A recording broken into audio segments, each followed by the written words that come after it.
কবিতা এ নয় জীবনানন্দের বনলতা।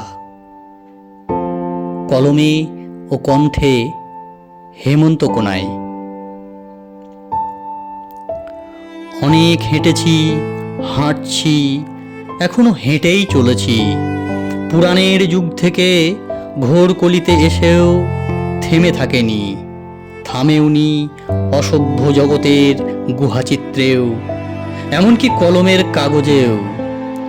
সমুদ্র কিংবা নদী পেরিয়ে থর সাহারায় শুষ্ক মরুতেও খুঁজেছি বা খুঁজেও পাইনি জলের ঢেউ।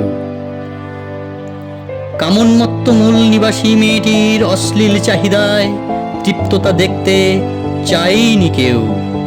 তবুও কুঁড়ে ঘর আলোকিত উচ্ছ্বসিত বনে বাদারে, অট্টালিকার সভ্য ব্যথা পায়, ব্যথা দেয় দৃপ্ত হননেও।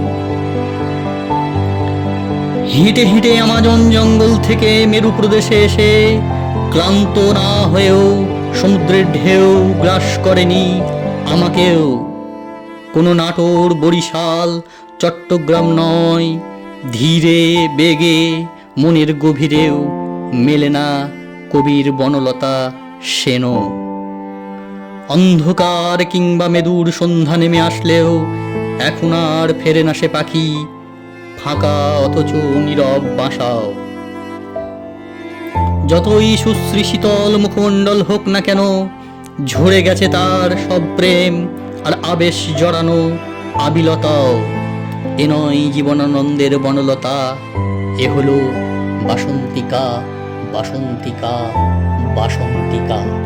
নমস্কার।